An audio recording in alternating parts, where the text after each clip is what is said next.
UFC 314 is this weekend. We got the return of Volkanovski fighting for the title. And as you could probably tell by the thumbnail of this video, I'm not the most optimistic about the vets on this fight card.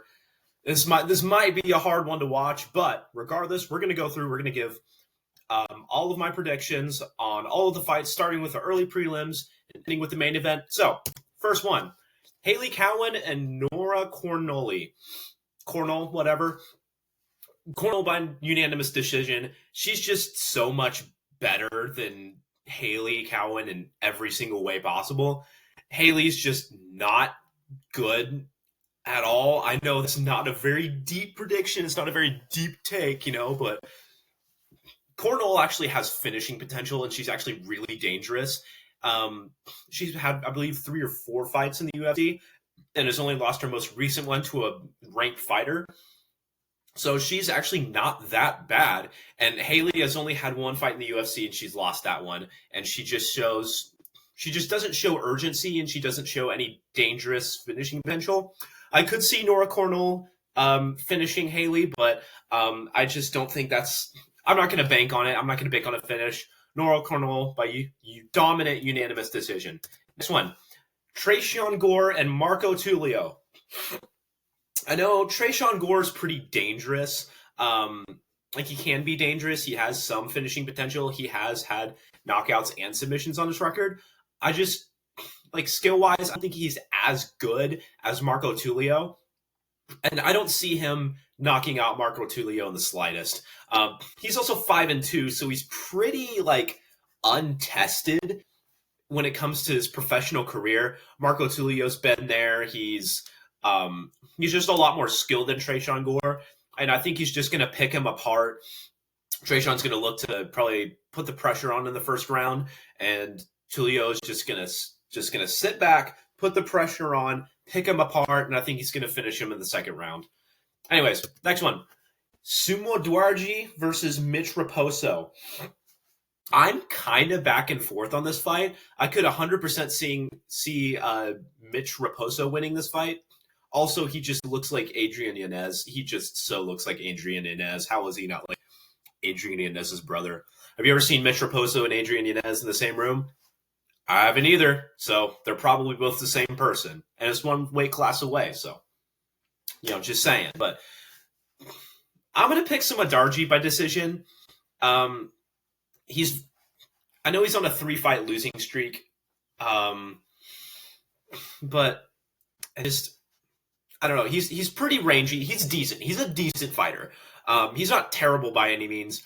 I mean, he didn't finish Matt Schnell, which is a really bad look, and then Matt Schnell finished him. So this is not a great look, but I could pick Mitch Raposo, but I feel like I'm just going to trust Sumo Dwarji to stay on the outside. He's probably going to be really patient and really maybe even slightly gun-shy on this fight.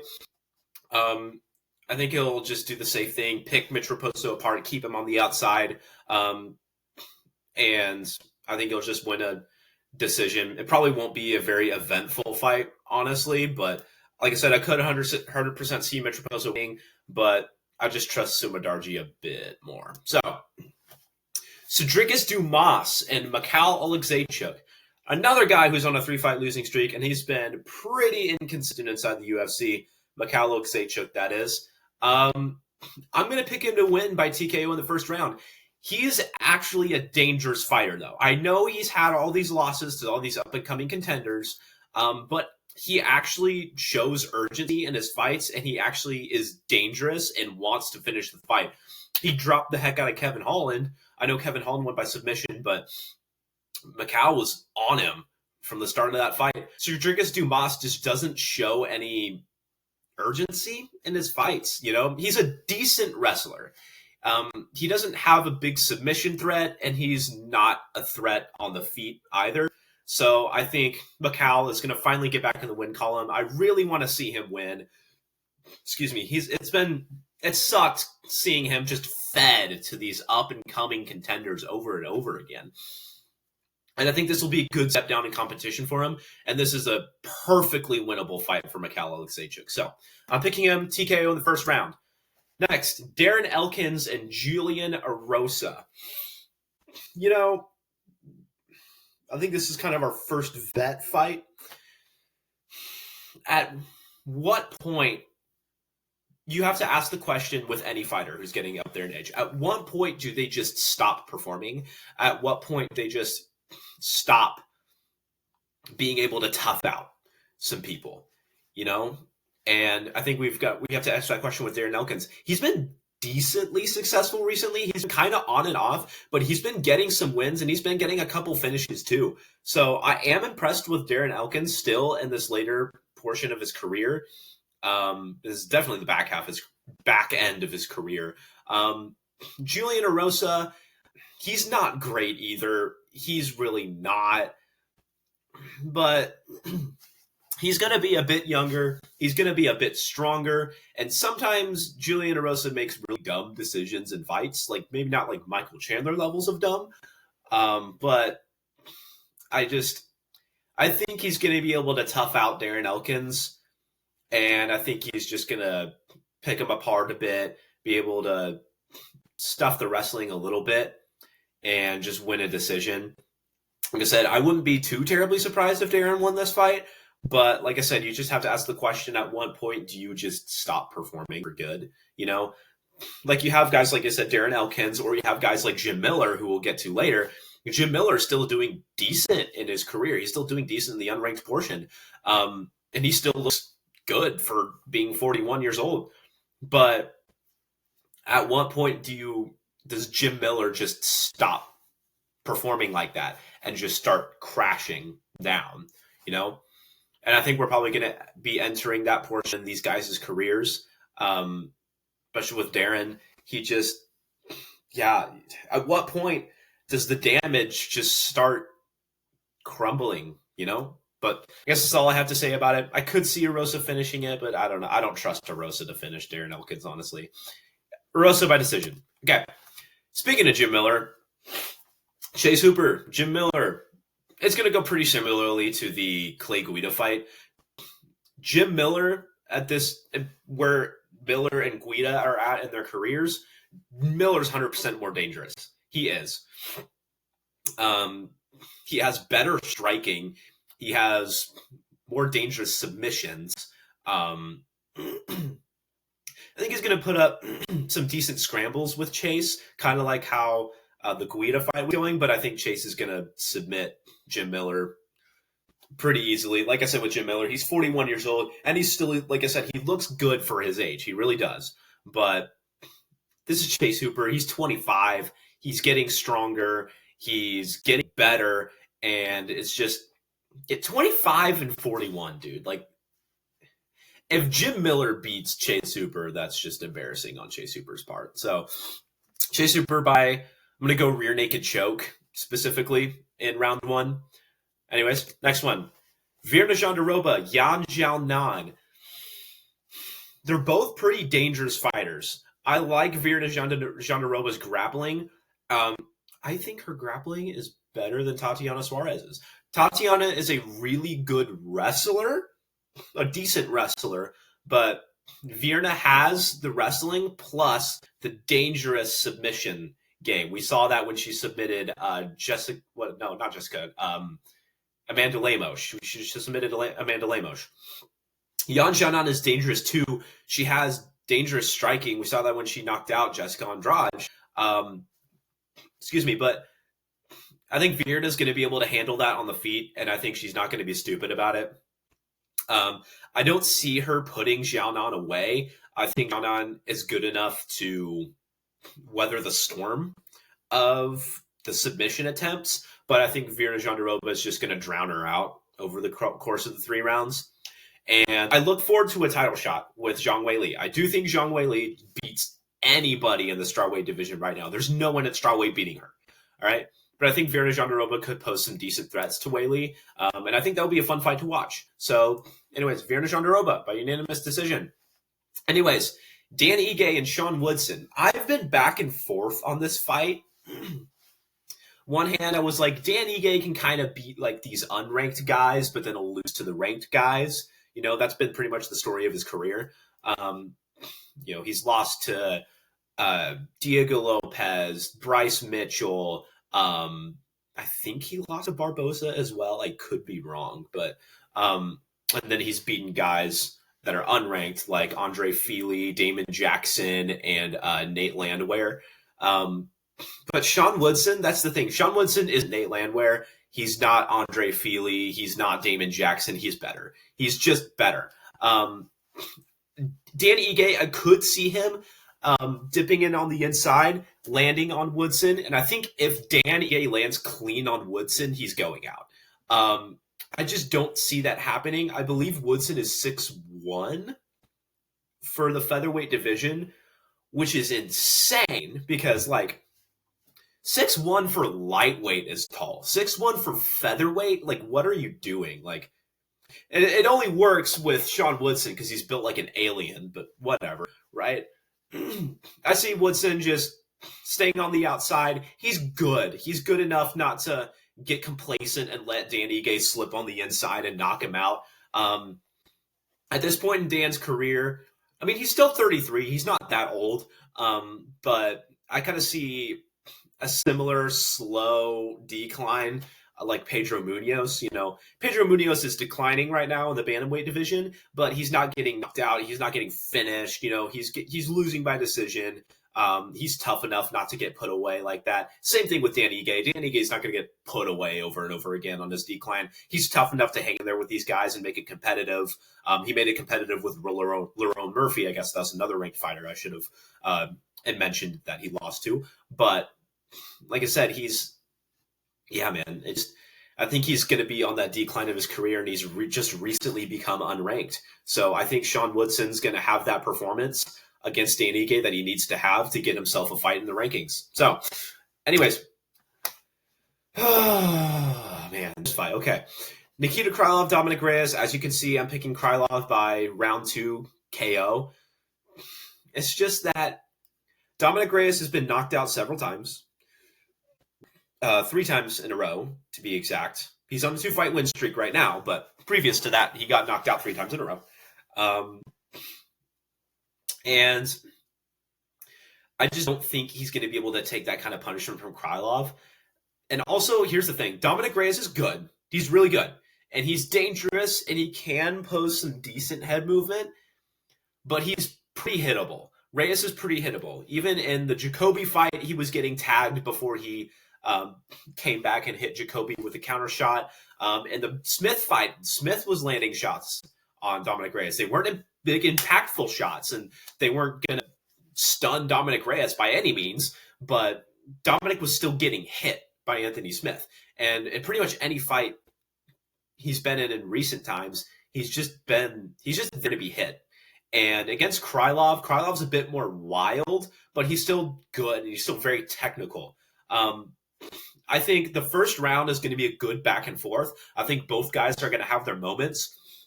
But I think at the end of the first round, Nikita's going to end the round on strong, and that's going to set the tone for the second round, where Nikita's going to put the pressure on more, do what needs to be done, put Dominic Reyes away, and there goes our comeback story of Dominic Reyes. I think it's just, yeah, man. Dominic Reyes is good, and he's dangerous. He has good power, but like I said, he's not going to outstrike Krylov. And if Krylov needs to, he could grapple. Although Dominic Reyes could stuff the takedowns decently well, but Krylov's just good. I don't know where this dude's been. I mean, I think I do know where he's been. He's been out in Ukraine with the whole war thing, but Krylov, he's been out for a while. I think if he gets back in stride, if he can stay in the octagon, I think he could have a chance at cracking the top 5. Okay. Yair Rodriguez and Patricio Pitbull. Man, this is interesting. Bellator fighters coming into the UFC. Yair Rodriguez, TKO round 3. I know a lot of these Bellator guys have won their UFC debuts. Chandler won his. MVP won his. Again, MVP, who did he beat? He beat Kevin Holland. Who did Chandler beat? He beat Dan Hooker. I mean, Dan Hooker's good. Dan Hooker's dangerous. But Dan Hooker's very hittable, and against someone like Chandler, who's just explosive as heck, is a good matchup. Patricio Pitbull is 37. He's not a champ anymore in Bellator. I know that he was a champ back in the day, and if a few years ago, from when he was champion, maybe if he came over to the UFC then, I think he might have a bit more success. He's well-rounded, but man, he's not beating Yair. Yair is dangerous. Patricio Pitbull's not putting Yair away. Yair's going to be able to put Pitbull away. Yair has dangerous, fast kicks. He does. And he has decent amount of punching to back it up, but I think he's going to be able to keep Pitbull on the outside. And if Pitbull wants to try and wrestle, I don't see Yair being a pushover for Pitbull. I know he has been out-grappled a lot in the past. He's been out-grappled by Volk. He's been out-grappled by Ortega. But who are those guys? Volkanovski and Ortega. Those are the guys that have been out-grappling him, right? And in the first Ortega fight, Yair pulled a submission off his back. I know it's like, oh, it was an injury, whatever. It was an injury because of a submission that Yair threw, And I know it's, the rematch had to happen, I guess, but, he doesn't win over Brian Ortega via submission. He just does, right? He's going to be dangerous off his back. He submitted Josh Emmett too, Pitbull's not going to be as dangerous in here against him. And like I said, especially at 37 in the featherweight division, he does not have any time, and he doesn't have anywhere to go, really. I think Yair is going to be able to pick him apart, accumulate damage until Pitbull just slowly breaks down over the course of 3 rounds, and I think he could get a TKO in the 3rd round. So it could go to decision as well, but I'm going to pick Yair via TKO. Okay, Bryce Mitchell and Gene Silva. I know we all love Gene Silva. I know we want him to win. I know he's dangerous. He's awesome, and Bryce Mitchell likes Nazis and stuff, but here's the thing. I know this is hard. Bryce Mitchell via unanimous decision. That's my pick. I had Gene Silva originally because I was like, oh man, Gene Silva, he's going to come in there, he's going to knock Bryce out. Yeah. But when I really think about it, Gene Silva's been out grappled by much lesser grapplers than Bryce Mitchell. Bryce Mitchell, he is a very talented grappler. He's very good, dominated Dan Ige. And just, if Gene Silva is getting takedowns, or if he's getting taken down by, what's his name? Charles Jourdain. If he's getting taken down by Charles Jourdain, I just, against Bryce Mitchell, you're toast, man. Bryce Mitchell has the ability to just grab you, and then once he latches onto you, he just doesn't let go. We saw that, like I said, in the Dan Ige fight. He was not letting Dan Ige breathe in the slightest. Dan Ige was doing his best to scramble and try to reverse position and try to shuck him off. Bryce Mitchell was just not coming off of Dan Ige. And like I said, Gene Silva is dangerous. If Gene Silva is going to win this fight, it's going to be by a 1st round knockout. But I think Bryce Mitchell's smart enough to evade that, and he's not going to get caught up in the antics of a Gene Silva fight. Gene Silva's going to be out there bouncing, laughing at him, maybe, throwing verbal jabs at him, and Bryce isn't going to get caught up in, I have to take this guy's head off. Bryce Mitchell's going to stay back. He's going to stay composed. He knows what he's good at. He knows where Gene Silva is good too. And I think just Bryce Mitchell's going to be able to out-grapple him and nullify Gene Silva's ability. So, anyways, I know that's unfortunate and it sucks, but that's my prediction. Okay, Michael Chandler, Paddy Pimblett. I have Paddy by submission in round 3, but I think my real answer is Paddy by somehow. He really kind of is a Dricus du Plessis. He's a very talented Brazilian Jiu-Jitsu guy. He is. But his takedown entries have been kind of bad in the past. His striking, he has pop on his punches, but he's not a good striker. It's kind of the same thing with Chandler. Chandler has power in his hands. He really does. But he's not a good striker. He just runs at you and just throws bombs, and against like Dustin Poirier, that's like working up until Poirier starts making his reads and he goes, okay, counter, same thing with Gaethje.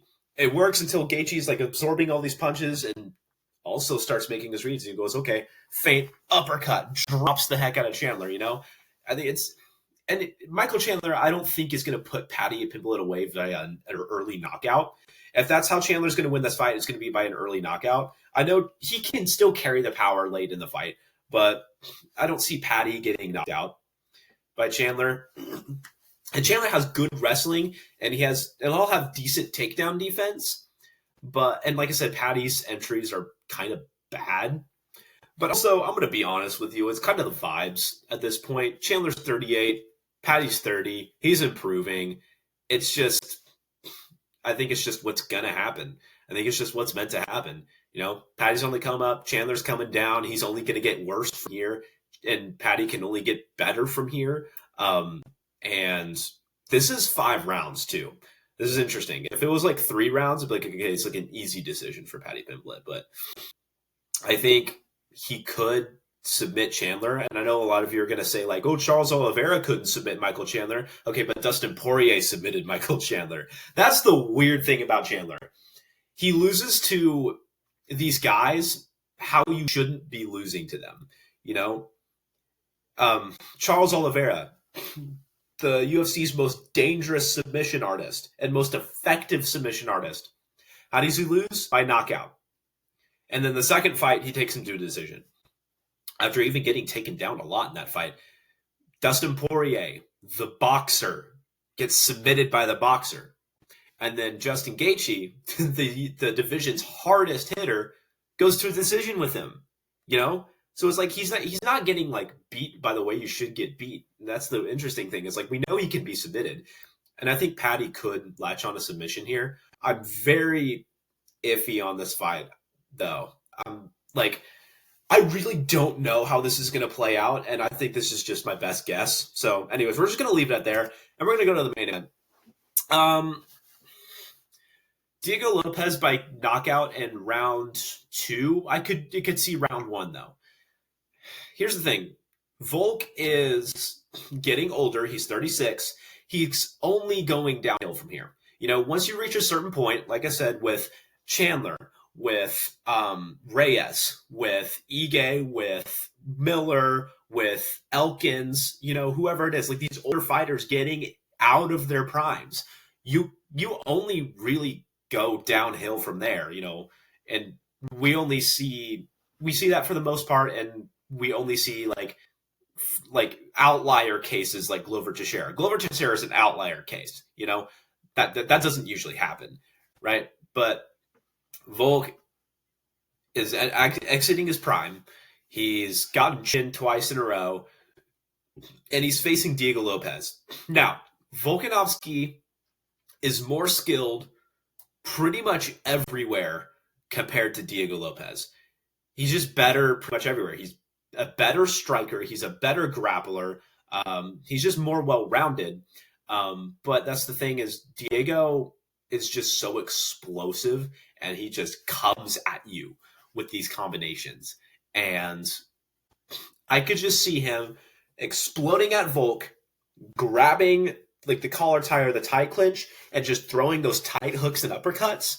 And I think that's how Volk's going to go out, I know Volk's the shorter fighter, but he's gonna be the one looking to keep range, keep distance, and Lopez is gonna be the one looking to explode with those huge hooks, right? But it's just I don't know if Volkanovski is gonna be able to survive that early barrage. If he does, and if we make it into the 3rd round, Volkanovski's winning easy by decision. He's gonna dominate Lopez in the later rounds, but I don't think he's making it to that 3rd round. I think he's gonna get knocked out by clinch strikes for Diego Lopez. And man, it sucks. I want Volk to regain his title. I really do.